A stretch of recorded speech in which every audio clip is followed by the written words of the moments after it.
চারদিকে গভীর রাতের ঘোর অন্ধকার। পুরো রাজ্যের পাখিরা তখন গভীর ঘুমে আচ্ছন্ন ছিল। এমন সময় রাজ্যের ছোট্ট ছানা টুকি না ঘুমিয়ে তার মায়ের ভালোবাসার টানে ছুটে চলছিল এক ছোট্ট ডাব ঘরে। মা, মা, আমি এসেছি। তুমি ঘুম থেকে উঠে পড়ো মা।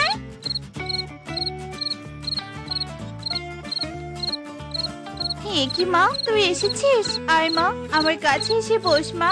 তুই যে প্রতিদিন আমার বারণ না শুনেও এখানে আসিস, যদি তোর কোনো বিপদ হয়ে যায়। আমার থেকে তোমার কষ্ট বেশি মা। তোমাকে ডাব করে লুকিয়ে থাকতে দেখে আমার একদমই ভালো লাগে না। আমারও ইচ্ছে করে তোমাকে নিয়ে মুক্ত আকাশে উড়ে বেড়াবো। কাঁদিস না মা, কাঁদিস না।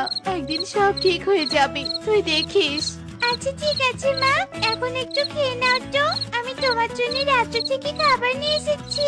টনি খাবার দেখে বেশ খুশি হয় আর গপ গপ করে খাবার খেতে থাকে। এদিকে রাত শেষ হয়ে ভোরের আলো চারদিকে ফুটতে শুরু করে। টুকি মাকে বিদায় জানিয়ে আবারও সবার চোখ ফাঁকি দিয়ে তার কক্ষে চলে আসে।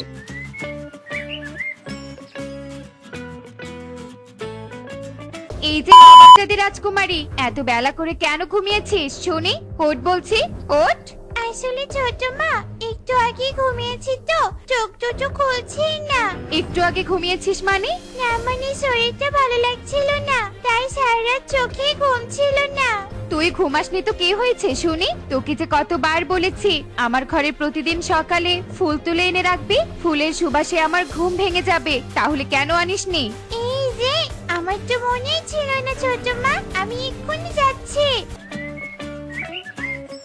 টুকি মুন্নির আদেশে বাগানে ফুল তুলতে যায় আর অনেক ফুল তুলে নিয়ে আবারও রাজ্যে আসে। কি মুন্নি, তুমি আবারও এই ফুল তুলে নিয়ে এসেছো? এর থেকে বাগানে গিয়ে ফুলের সুবাস নিয়ে দেখবে, ভালো লাগবে। মহারাজ, আমি তো এই টুকিকে প্রতিদিন বারণ করি, কিন্তু টুকি তবুও ফুল তুলে নিয়ে আসে। যত সব। আচ্ছা ঠিক আছে, এখন বলো তো আমার আদরের মেয়ে টুনটুন কোথায়? মেয়েটাকে যে আমি চোখে হারাচ্ছি। টুনটুন মাও তোমাকে চোখে হারাচ্ছে টোনা, সারাক্ষণ বাবা বাবা বলে, কিন্তু তুমি তো রাজকার্য নিয়ে ব্যস্ত থাকো। তাদের গল্পের এই মাঝে সেখানে টুনটুন চলে আসে আর রাজা টোনা টুনটুনকে অনেকগুলো চকলেট খেতে দেয়। বাবা টুনটুনকে কত ভালোবাসে, কিন্তু আমাকে একটু ভালোবাসে না, একবারও জানতেও চায় না আমি কেমন আছি। টোনা, তুমি শুধু টুনটুনকে চকলেট দিলে কেন? টুকিকেও চকলেট খেতে দাও। মা টুকি, আয় রে মা, আয়, আমি তোকে চকলেট খেতে দেই।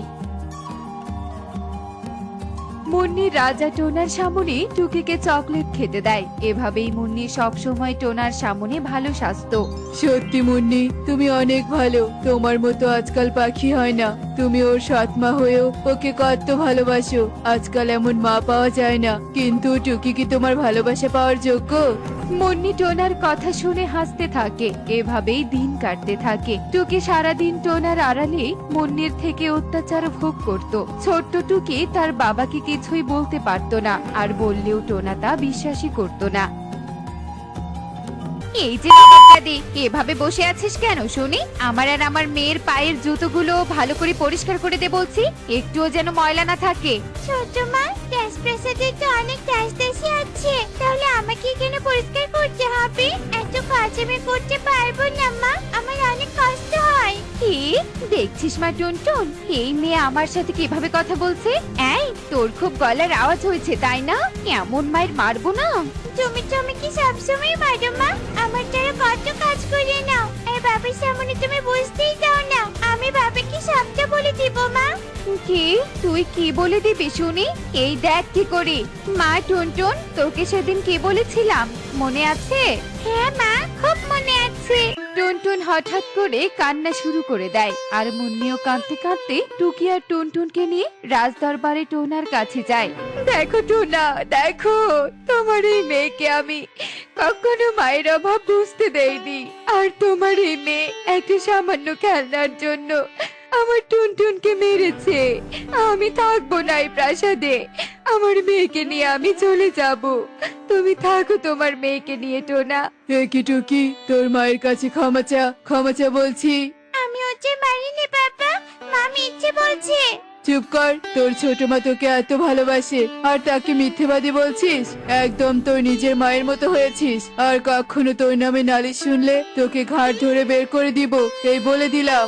বাবার মুখে এমন কথা শুনে টুকি ভীষণ কাঁদতে থাকে আর কাঁদতে কাঁদতে নিজের ঘরে চলে যায়। মা, তুমি কেন ওই ডাব ঘরে বন্দি হয়ে আছো মা? তুমি আমার কাছে থাকলে আজকে আমার এমন অবস্থা হতো না। ছোট মা কেন আমার সাথে এত খারাপ ব্যবহার করে?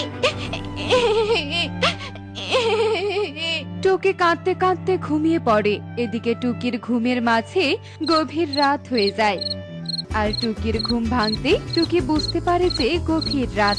এই যে রাত তো অনেক হয়েছে, মায়ের সাথে তো আমি এখনো দেখা করতে যাইনি। আমি বরং মায়ের কাছে যাই।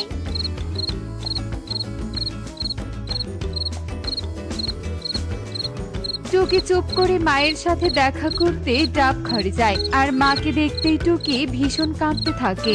সে কি রে মা, কাঁদছিস কেন? কি হয়েছে বল আমাকে, বল মা।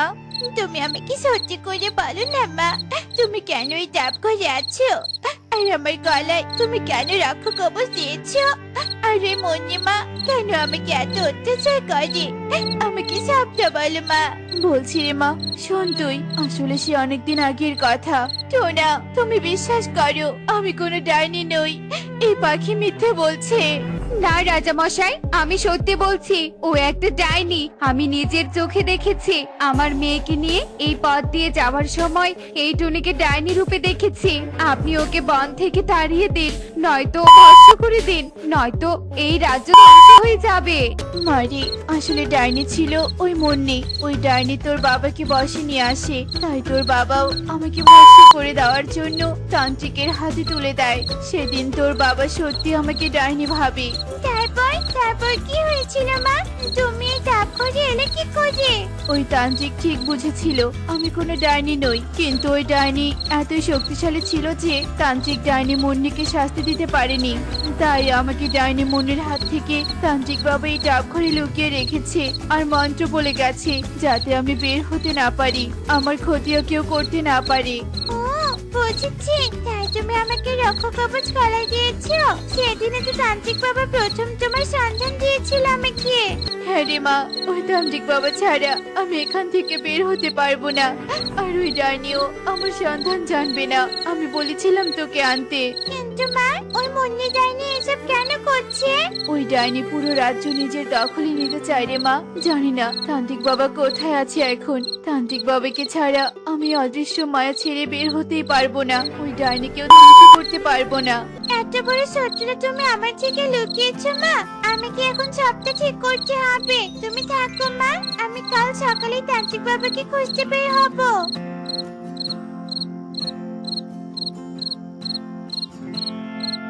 এরপর টুকি রাজপ্রাসাদে চলে আসে। এদিকে টুনি ভীষণ চিন্তা করতে থাকে। আর পরদিন সকালে টুকি পাখিদের মুখে মুখে খোঁজ নিয়ে তান্ত্রিককে খুঁজতে থাকে আর অবশেষে তান্ত্রিককে খুঁজে পায়। কে রে মা, তুই টুনির মেয়ে? হ্যাঁ বাবা, আমি টুনির মেয়ে টুকি। আমাকে ক্ষমা করে দে রে মা, আমি তোর মাকে মুক্ত করতে পারিনি। আসলে আমি ওই ডাইনিকে ধ্বংস করার উপায় বের করার পরেই অসুস্থ হয়ে শয্যাশায়ী হয়ে আছি, তাই আর উঠতে পারিনি, আর তোর মায়ের কাছেও যেতে পারিনি। বুঝেছি বাবা, এখন বলুন কি করে আমি আমার রাজ্য আর আমার মাকে রক্ষা করতে পারবো? ওই যে ওই টেবিলের ওপর আয়নাটা দেখতে পাচ্ছিস, সেটা নে, আর পানির বোতলটাও নে। এরপর টুকি সেগুলো হাতে নেয় আর তান্ত্রিক তাকে বুদ্ধি শিখিয়ে দেয়।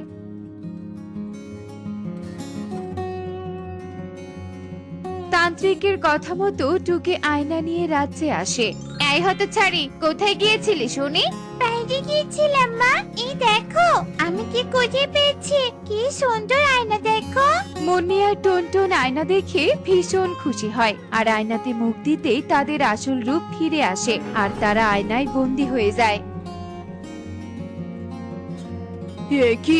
আমি কি দেখছি? এরা মা মেয়ে ডাইনি? কি হচ্ছে এসব? আমি তো ভেবেছিলাম টুনি ডাইনি।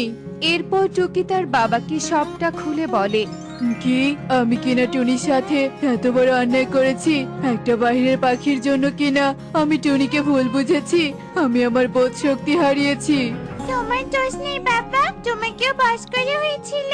আর কয়েকদিনের মাঝে হয়তো ডাইনি পুরো রাতটা দখল করে নিত। চলো এখন বাবা ডাবঘর থেকে মাকে মুক্ত করে আনতে হবে।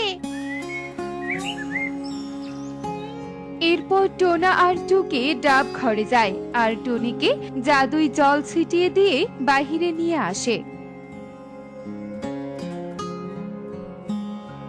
এরপর তারা তান্ত্রিককে ধন্যবাদ দিয়ে রাজ্যে নিয়ে আসে আর সবাই মিলে সুখেই দিন কাটাতে থাকে।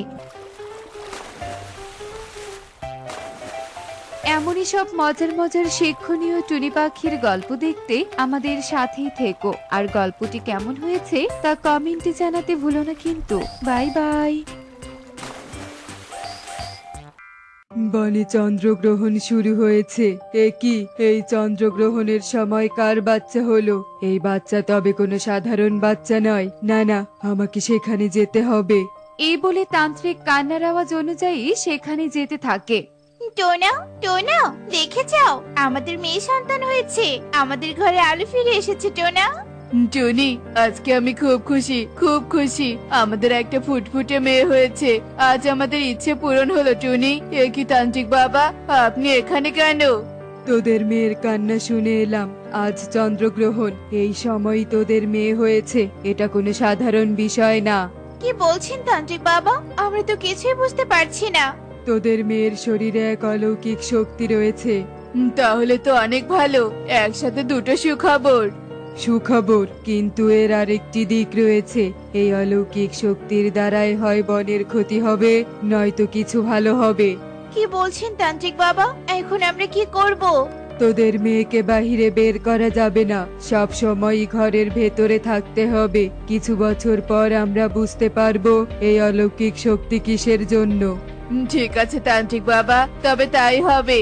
তান্ত্রিকের কথা মতো টুনিরা তার মেয়েকে ঘরেই বড় করতে থাকে। কখনোই তার মেয়েকে ঘরের বাইরে বের হতে দিত না। এভাবেই দেখতে দেখতে কয়েক বছর পার হয়ে যায়।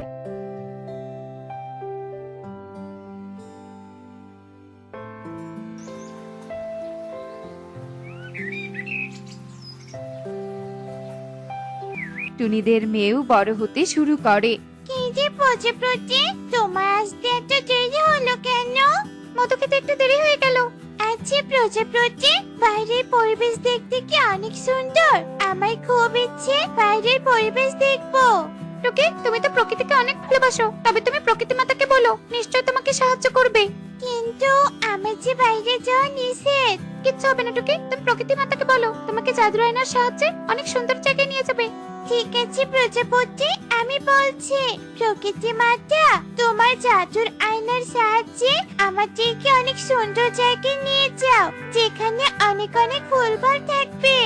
টুকি এসব বলার সাথে সাথেই তাদের সামনে একটা বড় জাদুর আয়না চলে আসে। তারা আর এক মুহূর্ত দেরি না করে আয়নার ভেতরে চলে যায় আর এক অপরূপ সুন্দর দেশে চলে আসে। চারপাশে সবুজ ঘাস, নানা রঙের ফুল ফল, যেন এক মায়াবী রাজ্য। ওয়াও, কত সুন্দর একটা জায়গা। আমি আগে কখনোই সুন্দর জায়গা দেখিনি। সত্যি এই পরিবেশ খুব সুন্দর। টুকি চলে এসেছে, আমাদেরকে মুক্ত করার জন্য চলে এসেছে। একে এই পরি আবার কোথা থেকে এলো? আচ্ছা পরি, তুমি আমার নাম কি করে জানলে? তুমি কি আমাকে আগে থেকেই চেনো?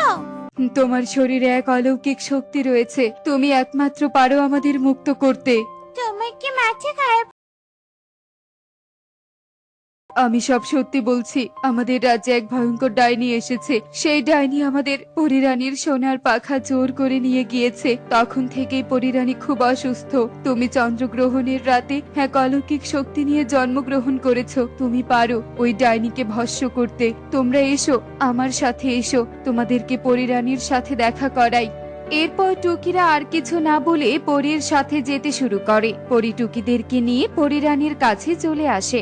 এসে তারা দেখতে পায় পরিরানী ঘুমিয়ে আছে। পরিরানী, পরিরানী, চোখটা খোলো, দেখো তোমার কাছে কে এসেছে। টুকি এসেছে আমাদের রাজ্যে? হ্যাঁ পরিরানী, টুকি এসেছে। কত বছর তোমার জন্য অপেক্ষা করছি আমরা, অবশেষে আমাদের অপেক্ষা শেষ হলো। টুকি, আমাদের সাহায্য করতে পারবে না? নিশ্চয়ই পারবো পরিরানী, তুমি পারলো। আমাকে কি করতে হবে? ডাইনির ঘরের পাশে এক বড় গাছ রয়েছে, সেই গাছে ধরে আছে অনেক ফুটবল। গাছে ধরা ফুটবল, তার মাঝে রয়েছে আমার সোনার পাখা। কোন ফুটবলে রয়েছে সেটা তোমাকেই খুঁজে বের করতে হবে। পারবে না খুঁজে বের করতে? তোমরা আমার উপর ভরসা রাখতে পারো, আমি থাকতে তোমাদেরকে আর কষ্ট পেতে দিব না। সব তো বুঝলাম, কিন্তু টুকি ডাইনিকে কিভাবে বশে করবে? টুকি যখন সোনার পাখা হাতে নিতে পারবে, তার শরীরে আরো অনেক শক্তি আসবে। সেই শক্তির সাহায্যে টুকি ডাইনিকে ভৎস করতে পারবে। আমি সেখানে যাব, যাওয়ার ব্যবস্থা করো তোমরা। পরি, তুই টুকিদের সেখানে নিয়ে যা। যা করার খুব সাবধানে করবে তোমরা। ডাইনির কাছে ধরা পড়িও না। একবার ধরা পড়লে ডাইনি তোমাদের মেরে ফেলবে।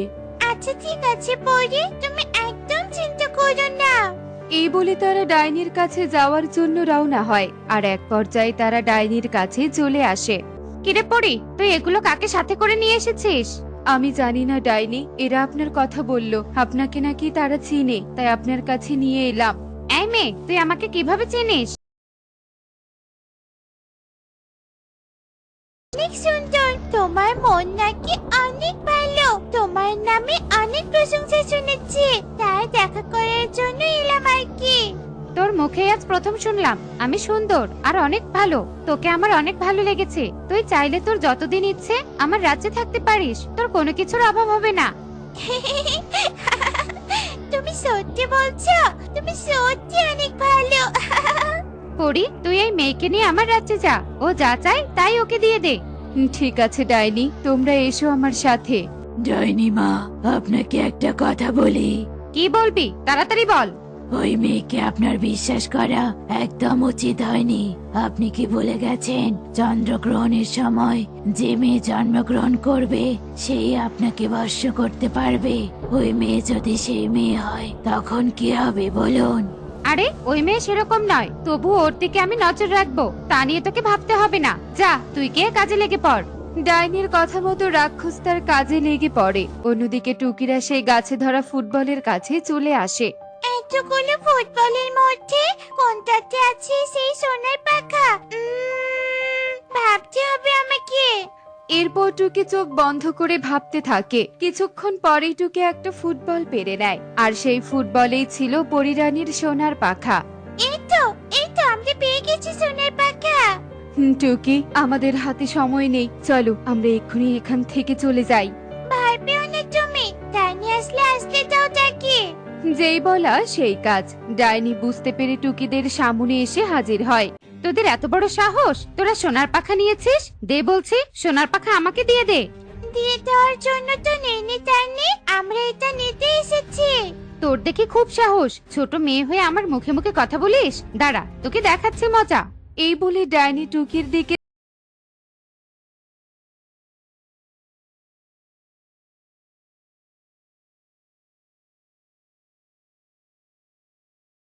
ডাইনি ভস্ম হয়ে যায়। টুকি ডাইনিকে ভস্ম করতে পেরেছে। আমাদের সব বাধা পেরিয়ে গেল, এখন আর কোনো বিপদ নেই আমাদের। তারা সবাই এসব বলতে থাকে আর হাঁটতে থাকে। হাঁটতে হাঁটতে তারা পরিরানীর কাছে ফিরে আসে। টুকি পরিরানীকে তার সোনার পাখা ফিরিয়ে দেয়। পরিরানী পাখা পেয়ে আবারও আগের মতো সুস্থ হয়ে যায়। টুকি, তোমাকে অসংখ্য ধন্যবাদ। তুমি ছোট হয়ে আমাদের জন্য যা উপকার করলে আমি কোনোদিনও ভুলবো না। এই নাও টুকি, এই বাটিতে তুমি যা চাইবে তাই পাবে। এটা কি দরকার ছিল? এটা তো সামান্য উপহার, তুমি নিলে আমরা অনেক খুশি হব। ধন্যবাদ পরিরানী, আমরা তবে এখন আসি। এরপর টুকি ও প্রজাপতি পরীদের বিদায় জানিয়ে জাদুর আয়নার সাহায্যে নিজেদের বাড়িতে ফিরে আসে। আর কিছুক্ষণ পরেই টুকির বাবা মা তার কাছে আসে। টুকি মারে, চল, তোকে নিয়ে তান্ত্রিক বাবা ডেকেছে। তান্ত্রিক বাবা হয়তো কোনো জরুরি কথা বলবে। আচ্ছা ঠিক আছে বাবা, চলো। এই বলে টনি ও টোনা তার মেয়ে টুকিকে নিয়ে তান্ত্রিকের বাসার উদ্দেশ্যে রওনা হয়। আর এক পর্যায়ে তারা তান্ত্রিকের কাছে চলে আসে। তান্ত্রিক বাবা, আমার মেয়ে কি এখন থেকে সব জায়গায় যেতে পারবে? তোর মেয়ে যেই অলৌকিক শক্তি নিয়ে জন্মেছিল সেই কাজ সে নিজের হাতে পূরণ করেছে। এখন আর কোনো সমস্যা নেই, টুকি স্বাধীনভাবে ঘুরতে পারবে। এরপর থেকে টুকি স্বাধীনভাবে ঘোরাঘুরি করে, যেখানে মন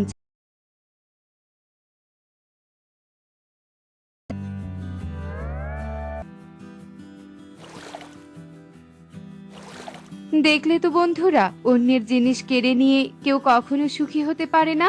এমনই সব মজার মজার শিক্ষণীয় টুনি পাখির গল্প দেখতে আমাদের সাথেই থেকো। আর গল্পটি কেমন হয়েছে তা কমেন্টে জানাতে ভুলো না কিন্তু। Bye bye.